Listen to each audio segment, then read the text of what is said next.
안녕하세요. 5060 세대의 부동산 자산 관리를 반짝반짝 빛나게 만들어줄 NH농협은행 올백자문센터의 윤수민 부동산 전문위원입니다.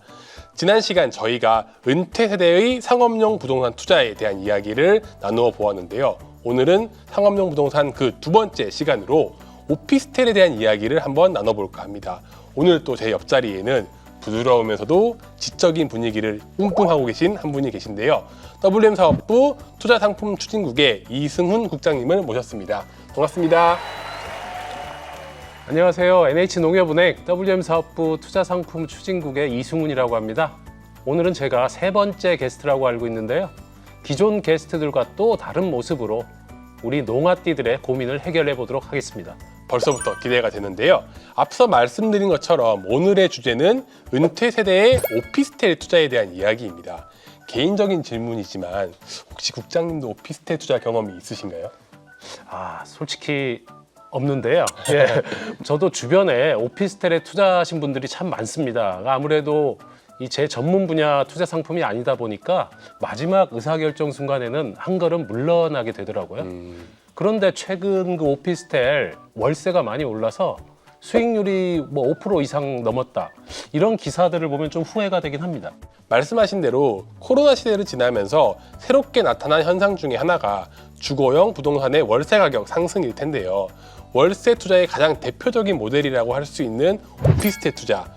5060 세대가 어떤 고민을 갖고 있고 또 어떻게 해결할 수 있을지 이야기해 보도록 하겠습니다.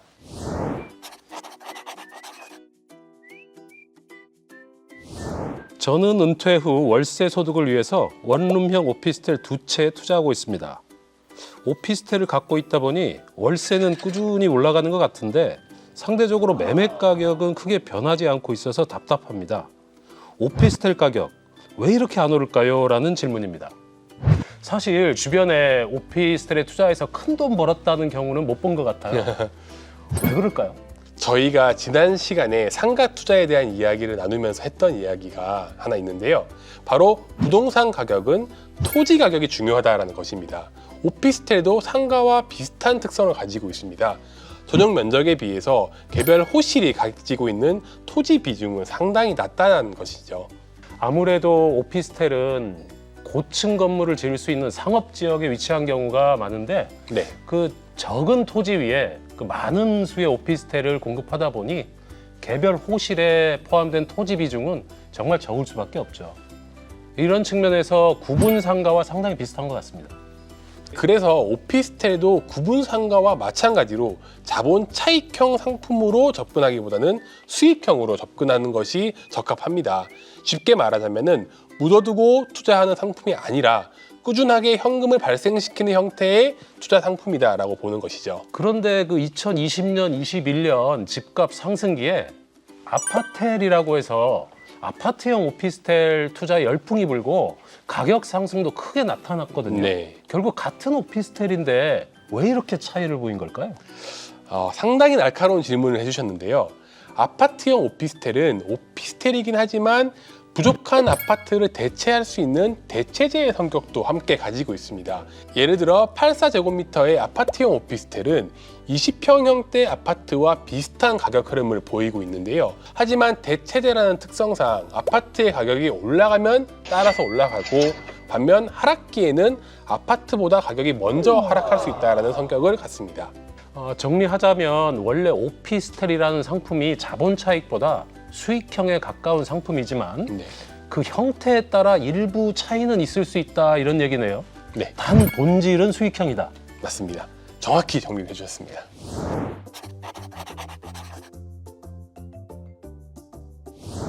두 번째 질문입니다. 저는 좀 오래된 오피스텔을 갖고 있는데요. 아무리 연식이 오래되었다곤 하지만 최근 들어 임대도 잘 안 되고 월세도 예전 같지가 않습니다. 지하철역 근처라 오랫동안 괜찮을 거라고 생각했는데요. 이럴 때는 어떻게 해야 할까요? 라는 질문을 주셨습니다. 사실 이런 질문들은 오피스텔에 투자해 보신 분들만 아는 부분인데요. 오피스텔도 연식이 오래되면 낡고 정비가 필요합니다. 사실 오래된 구분 상가와 오피스텔을 비교할 때 가장 큰 차이가 하나 있는데요. 상가는 임차인이 사용 목적에 맞게 인테리어를 합니다. 하지만 오피스텔은 임대인이 인테리어 비용을 부담을 해야 됩니다. 그래야지 임대가 더 잘 나갈 테니까요. 그렇네요. 상가는 한 번 인테리어를 하면 초기 투입 금액이 많으니까 10년까지 임차 권리를 보장해 주잖아요. 네.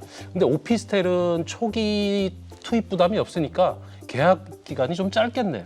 네, 그래서 신축이 아닌 노후화된 오피스텔 투자자분들은 유지 보수에 대한 비용도 반드시 투자 자금에 포함을 하셔야 됩니다.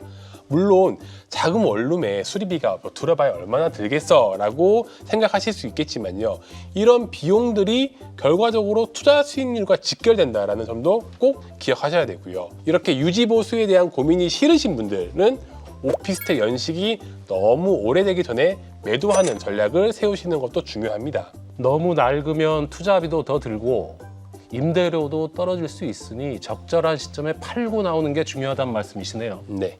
생각해보면 저한테 오피스텔 투자라고 해도 그 낡고 오래된 오피스텔은 선뜻 지갑이 열릴 것 같지는 않네요. 수익형 부동산인데 수익률도 낮을 것 같고요. 하지만 새 오피스텔이라고 또 다 좋은 것만은 아닙니다. 강남이나 역삼역 이런 데 뒤에 가보시면요, 오래된 오피스텔도 많은데 이런 오피스텔은 임대료가 크게 떨어지지 않거든요. 결국 중요한 건 오피스텔의 임대 수요가 얼마나 풍부한지를 고민을 해야 된다는 부분인 거죠.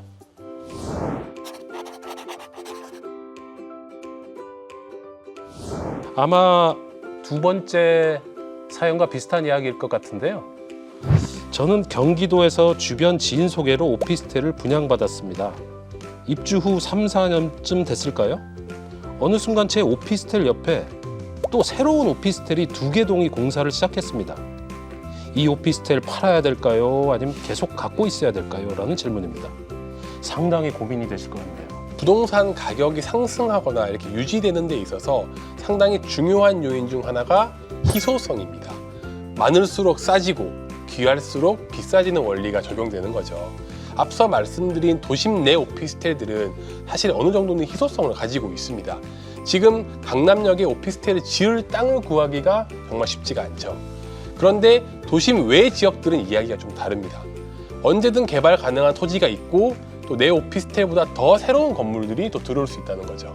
그럼 내 오피스텔이 가진 경쟁력이 점점 줄어들 수밖에 없겠네요. 네. 가격도 상승보다는 하락할 가능성이 더 커질 것 같고요. 이런 경우에는 적절한 시점에 오피스텔을 매각하는 것도 하나의 전략이 아닐까 생각됩니다. 네. 그러면 매도할 때 과연 그 적정 가격은 어떻게 책정하는 게 일반적일까요? 대부분 오피스텔 소유자들은 이제 공인중개사분들이 제시하는 가격을 기준으로 많이들 생각을 하십니다. 근데 그 금액이 적합한지 아닌지에 대한 기준을 잡기가 상당히 어렵죠. 그래서 시세를 기준으로 판단하되 어느 정도 기준인지 확인하시려면요, 월세를 12개월 곱한 것을 수익률로 나눠서 계산하시면 될 것 같습니다. 이게 수익환원법이라는 방법인데요. 예를 들어 월세가 60만 원입니다. 그러면은 1년치를 곱한 720만 원에 1월 전국 오피스텔 수익률인 5.27%로 나눠주면은 약 1억 3,700만 원 정도가 기준이 될 것 같습니다. 그럼 이 수익률은 지역마다 차이가 있을 것 같은데요. 네. 지역별로 차이가 많이 있을까요? 네, 물론 큰 차이가 있습니다. 서울 도심권 수익률은 4.2%고요. 지방광역시는 6%가 넘는 곳도 있거든요. 같은 월세 60만 원이라도 4.2% 수익률은 1억 7천 정도 가격이 되고 6.3% 수익률은 1억 1,400만 원 정도로 환원이 됩니다. 그래서 지역에 따라 수익률을 잘 비교하실 필요가 있습니다. 이 수익률 자료 같은 경우에는요, 한국부동산원 통계정보 시스템에서 매달 확인을 하실 수가 있습니다. 당연히 거래가 되는 시세가 있겠지만 이 시세가 적절한지 판단 기준을 확인을 해봤는데요. 다양한 수치 확인을 통해서 적절한 매각 가격을 산정하시길 바랍니다. 지금까지 이승훈 국장님과 함께 은퇴 세대가 가장 궁금해하는 투자 상품인 오피스텔에 대해서 이야기를 나눠보았습니다. 오늘 이야기 중 가장 중요한 것을 하나 꼽는다면 국장님만의 원픽은 무엇일까요? 제가 느끼기에는 오피스텔은 수익형 상품이다. 이런 인식을 갖는 게 제일 중요한 것 같습니다. 이 자본 차익이 발생하면 이건 보너스로 생각해야지 오피스텔로 발생하는 자본 차익을 주수입으로 생각하는 것은 은퇴 세대 부동산 투자 방향에는 맞지 않겠다 이런 생각을 했습니다. 네, 저도 이 부분이 가장 중요하다고 생각을 합니다. 오늘 국장님의 부드러운 진행과 날카로운 정리로 우리 농아띠 분들도 정말 큰 도움이 되었으리라 생각을 합니다. 저희 자문센터에서 하는 상담들을 간접적으로나마 많은 분들께 보여드릴 수 있어서 더 큰 의미가 있지 않나 생각됩니다. 여기서 다 하지 못한 이야기는 우리 위원님과의 상담을 통해서도 진행할 수 있다는 것도 참고해 주시기 바랍니다. 네, 부동산 자산 관리가 궁금한 농아띠 여러분들은요, 근처에 있는 농협은행에 연락 주셔서 올백 자문센터 부동산 상담을 받고 싶다라고 방문해 주시면 됩니다. 다시 한번 오늘 좋은 말씀 감사합니다. 저희는 다음 시간에 또 새로운 이야기로 인사드리겠습니다. 감사합니다. 감사합니다. 농빠. 농빠.